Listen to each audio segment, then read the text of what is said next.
नमस्कार, उड़ान आईएएस अकादमी के छत्तीसगढ़ समसामयिक प्रश्नोत्तर श्रृंखला में मैं सुधीर वर्मा आप सभी का स्वागत करता हूं। इस समसामयिक प्रश्नोत्तर श्रृंखला में हमने प्रयास किया है हाल फिलहाल की उन सभी घटनाक्रमों को आप तक प्रश्नोत्तर के माध्यम से पहुंचाने का जो आपके एग्जाम के पॉइंट ऑफ व्यू से अत्यंत महत्वपूर्ण है। तो आज की प्रश्नोत्तर श्रृंखला प्रारंभ करने के पहले आपको बता दें कि छात्रों की विशेष मांग पर उड़ान आईएएस अकादमी आपके लिए लेकर आया है सीजीपीएससी प्री और व्यापम के लिए फाउंडेशन कोर्स, जो कि प्रारंभ होने वाला है 7 अक्टूबर 2020 से। इसकी खासियत यह होगी कि इसके दौरान लगने वाली जो कक्षाएं होंगी वो पूर्णतः ऑनलाइन होंगी और इसके साथ आपको मिलेगा ऑनलाइन डाउट क्लियरिंग सेशन, जिसमें हमारे विषय विशेषज्ञ आपकी शंकाओं का समाधान करेंगे। इसके साथ ही आपको ऑनलाइन क्लास टेस्ट सीरीज भी प्रोवाइड कराया जाएगा, जिसे आप अपनी तैयारी को परख सकते हैं। चलिए, तो आज की प्रश्नोत्तर श्रृंखला में हमारा पहला प्रश्न है, मुख्यमंत्री सुपोषण अभियान योजना के शुरू होने के समय वजन त्योहार से प्राप्त आंकड़ों के अनुसार प्रदेश में लगभग 4,92,000 बच्चे कुपोषित थे। इनमें से कितने बच्चे कुपोषण से मुक्त हो चुके हैं? देखिए, आपको पता होगा कि ये मुख्यमंत्री सुपोषण अभियान जो है वो 2 अक्टूबर 2019 से प्रारंभ किया गया था, ठीक। और इसको प्रारंभ करने के लिए 2 डेटा को आधार बनाया गया था। एक था आपका वजन त्योहार से प्राप्त डेटा और दूसरा था NFHS का डेटा, ठीक है, national family and health survey का जो डेटा था, इन दोनों को। तो वजन त्योहार के अनुसार ये बताया था कि 4,90,000 बच्चे जो हैं वो क्या हैं, कुपोषित हैं। और NFHS का डेटा जो था, इसमें ये बताया गया था कि कुल 37.7% बच्चे जो हैं ये कुपोषित हैं। इसके साथ ही 47% जो महिलाएं हैं वो एनीमिया से पीड़ित हैं, ठीक। तो इस समस्या से निपटने के लिए राज्य सरकार ने 2 अक्टूबर 2019 को यह अभियान प्रारंभ किया है, ठीक। तो हाल ही में इस अभियान को 1 साल हो गया, ठीक है। पिछले साल 2 अक्टूबर 2019 को चालू किए थे, इस साल 2 अक्टूबर 2020 को इसके 1 वर्ष पूरे हो गए, ठीक। तो इस आंकड़े में यह बताया गया है कि जो कुपोषित बच्चे थे उनमें से कुल 13.79% जो है वो कुपोषण से मुक्त हो चुके हैं, ठीक है। और इनकी संख्या कितनी है? 67,000 से अधिक, लगभग 67,000, ठीक। इसको याद रखेंगे डेटा, आप अपने ऐसे में इन सभी डेटा को यूज कर सकते हैं। चलते हैं अगले प्रश्न की तरफ। चलिए, हमारा अगला प्रश्न है, पूरक पोषण आहार कार्यक्रम के अंतर्गत शामिल है, ठीक। आपको पूछ रहा है कि पूरक पोषण आहार कार्यक्रम के अंतर्गत कौन शामिल है। पहला है 6 वर्ष से 14 वर्ष तक के बच्चे, गर्भवती, शिशुवती महिलाएं और किशोरी बालिकाएं। दूसरा ऑप्शन है 6 माह से 6 वर्ष तक के बच्चे, गर्भवती, शिशुवती महिला और किशोरी बालिका। सभी स्कूली बच्चे, गर्भवती, शिशुवती महिलाएं और किशोरी बालिकाएं। या 6 वर्ष से 10 वर्ष तक के बच्चे, गर्भवती, शिशुवती महिलाएं और किशोरी बालिकाएं। तो आपको बता दें कि ये जो पूरक पोषण आहार कार्यक्रम है, ठीक है, ये चलाया जाता है आंगनबाड़ी के माध्यम से, ठीक है। और जिस कार्यक्रम के अंतर्गत इसको संचालित किया जाता है उसको कहा जाता है ICDS, ठीक है, इंटीग्रेटेड चाइल्ड डेवलपमेंट सर्विस, ठीक है, एकीकृत बाल विकास सेवा। इसके अंतर्गत इसका संचालन किया जाता है, ठीक। और इसके अंतर्गत क्या किया जाता है, जो बच्चे हैं और जो गर्भवती महिलाएं हैं उनको भोजन प्रदान किया जाता है, गर्म भोजन, ठीक है, और पौष्टिक आहार इनको प्रदान किया जाता है। तो इसके अंतर्गत जो शामिल होने वाले लोग हैं वो कौन कौन है भाई?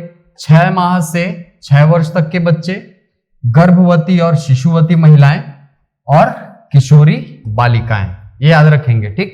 बच्चे जो है वो कितने, कहां से शामिल किए जाते हैं? 6 माह से लेकर 6 वर्ष तक के, ठीक। चलते हैं अगले प्रश्न की तरफ। चलिए, हमारा अगला प्रश्न है, राज्य सरकार द्वारा प्रदान किए जाने वाले गुंडाधुर सम्मान में सम्मान राशि कितनी होती है? देखिए, आपको पता होगा कि ये जो गुंडाधुर सम्मान है ना, या गुंडाधुर पुरस्कार है, ये किस क्षेत्र में दिया जाता है? खेल के लिए दिया जाता है ये, ठीक है। किस मंत्रालय के द्वारा दिया जाता है?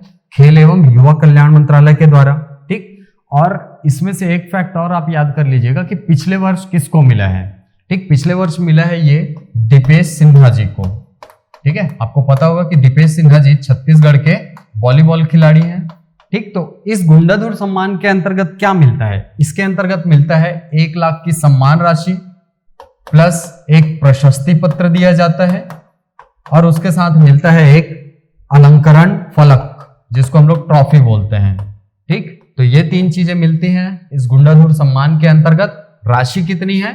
1 लाख की। ठीक, चलते हैं अगले प्रश्न की तरफ। चलिए, हमारा अगला प्रश्न है अंजनी जलाशय किस जिले में है। ठीक, एकदम फैक्चुअल प्रश्न है, याद रखिएगा। अंजनी जलाशय जो है वो कहाँ है, कोरिया जिले में है। ठीक, ये जो जलाशय है इसका निर्माण प्रारंभ हुआ था 2013 में और 2018 में इसका निर्माण जो है वो पूर्ण हो गया। ठीक, चलिए, हमारा अगला प्रश्न है अहिंसा एवं गौ रक्षा के क्षेत्र में उत्कृष्ट कार्य करने हेतु राज्य शासन द्वारा प्रदान किए जाने वाले यति यतन लाल अहिंसा एवं गौ रक्षा सम्मान के अंतर्गत सम्मान की राशि कितनी होती है। ठीक, यहां पर आपको राशि पूछ रहे हैं किसके अंतर्गत, यति यतन लाल अहिंसा एवं गौ रक्षा सम्मान के अंतर्गत। ठीक, तो अगर पिछले प्राप्तकर्ता की बात करें तो ये अवार्ड किसको मिला है, ये मिला है विद्यासागर गोविंदी देवी चैरिटेबल ट्रस्ट को। ठीक है, जो कहाँ स्थित है, धमतरी में। धमतरी में एक ग्राम है, कौन सा गांव भाई, सांकरा। ठीक, यहां पर स्थित है कौन, विद्यासागर गोविंदी देवी चैरिटेबल ट्रस्ट, उसको मिला है वर्ष 2019 में यति यतन लाल अहिंसा एवं गौ रक्षा सम्मान। तो इस सम्मान के अंतर्गत दी जाने वाली राशि कितनी है, 2 लाख। और इस 2 लाख के साथ और क्या मिलता है, एक प्रशस्ति पत्र और एक अलंकरण फलक।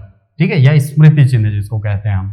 ठीक, याद रखेंगे यति यतन लाल सम्मान जो है, ठीक है, उसके अंतर्गत इनाम की राशि या सम्मान की राशि कितनी होती है, 2 लाख की होती है। चलते हैं अगले प्रश्न की तरफ। चलिए, हमारा अगला प्रश्न है जल जीवन मिशन के बारे में सही कथनों का चयन करें। ठीक, तो सबसे पहली बात कि ये जल जीवन मिशन प्रारंभ कब हुआ।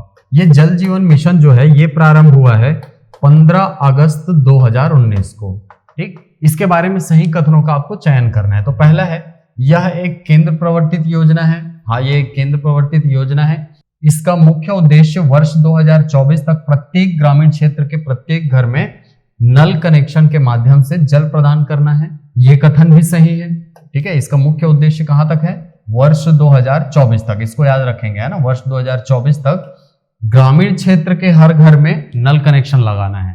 ठीक, अगला है छत्तीसगढ़ शासन द्वारा प्रदेश के लिए समय सीमा वर्ष 2023 रखी गई है। यह कथन भी सही है। ठीक, छत्तीसगढ़ शासन ने यह घोषणा की है कि जल जीवन मिशन के अंतर्गत पूरे देश में लक्ष्य कब तक का है, वर्ष 2024 तक पूर्ण करने का है। और छत्तीसगढ़ शासन के द्वारा इसकी समय सीमा कितनी रखी गई है, 2023 तक रखी गई है। ठीक, तो आपका उत्तर हो जाएगा ऑप्शन नंबर डी, सभी कथन सही हैं। चलते हैं अगले प्रश्न की तरफ। चलिए, हमारा अगला प्रश्न है सबला योजना राज्य के कितने जिलों में संचालित की जा रही है। ठीक, तो सबसे पहली बात कि ये सबला योजना है क्या। सबला योजना जो है वो महिला एवं बाल विकास विभाग के द्वारा संचालित की जाने वाली एक योजना है, जिसके अंतर्गत जो सुपोषण है इसके लिए काम किया जाता है। ठीक है, या यूं बोले कि कुपोषण से मुक्ति के लिए ये जो योजना है वो संचालित की जा रही है। इसके अंतर्गत क्या किया जाता है, इसके अंतर्गत 11 से 18 वर्ष की जो किशोरियां हैं, ठीक है, लड़कियां जो हैं, उनको पोषण आहार प्रदान किया जाता है। ठीक, इसके अलावा फॉलिक एसिड की टैबलेट दी जाती है। ठीक है, फॉलिक एसिड की, और आयरन युक्त भोजन दिया जाता है। ठीक, ताकि एनीमिया से मुक्ति पाया जा सके। ठीक है, एनीमिया को दूर करने के लिए ये जो सबला योजना है ये प्रारंभ किया गया है। ठीक, और ये संचालित की जा रही है छत्तीसगढ़ के 10 जिलों में। ठीक, अब ये 10 जिले कौन कौन से है भाई, रायपुर, बस्तर, रायगढ़, राजनांदगांव, गरियाबंद, बलौदाबाजार, कोंडागांव, सूरजपुर, बलरामपुर और सरगुजा। ये 10 जिले हैं जहां पर सबला योजना का संचालन किया जा रहा है। ठीक, तो इसका उद्देश्य भी याद रखेंगे कि 11 से 18 वर्ष तक की किशोरियां जो हैं, बच्चियां जो हैं, उनको पोषण आहार उपलब्ध कराना, उनको आयरन और फॉलिक एसिड की टैबलेट देना, जिससे वो एनीमिया से लड़ सके। ठीक, तो चलते हैं अगले प्रश्न की तरफ। चलिए, हमारा अगला प्रश्न है नवा बिहान योजना का संबंध है, आपके पास ऑप्शन में है मनरेगा से, राष्ट्रीय ग्रामीण आजीविका मिशन से, घरेलू हिंसा से, महिलाओं का संरक्षण अधिनियम 2005 के क्रियान्वयन से, या पोषण माह से। ठीक, तो आपको बता दें कि घरेलू हिंसा से महिलाओं का संरक्षण अधिनियम 2005 के क्रियान्वयन हेतु राज्य में ये जो नवा बिहान योजना है ये संचालित की जा रही है। इस अधिनियम के अनुसार हर जिले में क्या किया गया है, महिला संरक्षण अधिकारी के पद की स्थापना की गई है। ठीक, जो क्या करते हैं, महिला, जो पीड़ित महिला है उसको विधिक सलाह, परामर्श, चिकित्सा सुविधा, परिवहन, आश्रय आदि सुविधा प्रदान की जाती है। ठीक है, और आपने सुना होगा कि वो जो सखी वन स्टॉप सेंटर है, ठीक है, उसकी स्थापना भी इसी के अंतर्गत की गई है। ठीक, याद रखिएगा, क्योंकि ये भी किससे जुड़ा है, महिलाओं के संरक्षण से। ठीक, चलते हैं अगले प्रश्न की तरफ। चलिए, हमारा अगला प्रश्न है, वर्तमान में राज्य के किस उद्यानिकी फसल का रकबा सर्वाधिक है। ठीक, तो सबसे पहली बात, उद्यानिकी फसल क्या है, रकबा का क्या मतलब होता है। उद्यानिकी फसल बोला जाता है हार्टिकल्चरल जो क्रॉप्स होते हैं उनको। ठीक, और रकबा मतलब क्या होता है, क्षेत्रफल। ठीक, तो यहां पर प्रश्न में ये पूछ रहा है कि जो हार्टिकल्चरल क्रॉप्स हैं, है ना, उनमें किसका क्षेत्रफल सबसे ज्यादा है, कौन सा जो उद्यानिकी फसल है वो सबसे अधिक क्षेत्र में बोया जाता है। ठीक, तो आपको बता दें कि इसका उत्तर है सब्जी। ठीक, सब्जी, फल, मसाले, पुष्प, ये सब क्या है, उद्यानिकी फसल है।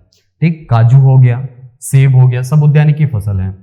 ठीक, तो फलों का जो, क्योंकि फलों का अगर क्षेत्रफल की बात करें तो कितना है, 2,58,630 हेक्टेयर।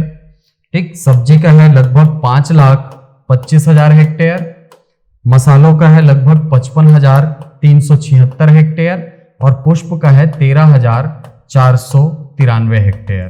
ठीक, तो इस हिसाब से सबसे अधिक क्षेत्रफल पर बोया जाने वाला जो फसल है वो कौन सा है, सब्जी। ठीक, चलते हैं अगले प्रश्न की तरफ। चलिए, हमारा अगला प्रश्न है, पंचम विधानसभा में संसदीय कार्य मंत्री कौन है। तो ये प्रश्न है आपके लिए होमवर्क। आप कमेंट बॉक्स में हमको बताएं कि वर्तमान में संसदीय कार्य मंत्री कौन है। ठीक, आपके पास ऑप्शन में है रविंद्र चौबे जी, मोहम्मद अकबर जी, जयसिंह अग्रवाल जी और टी.एस. सिंहदेव। तो ये थे हमारी आज की समसामयिक श्रृंखला के अंतर्गत कुल 10 प्रश्न और उनके आंसर कीज। आशा करता हूं ये वीडियो आपको पसंद आया होगा। यदि ये वीडियो पसंद आए तो इसे लाइक करें, शेयर करें, सब्सक्राइब करें, अपना आंसर दें, यूट्यूब पर कमेंट करें। मिलते हैं अगली कक्षा में कुछ नई जानकारियों के साथ, कुछ नए प्रश्नों के साथ। तब तक के लिए थैंक यू।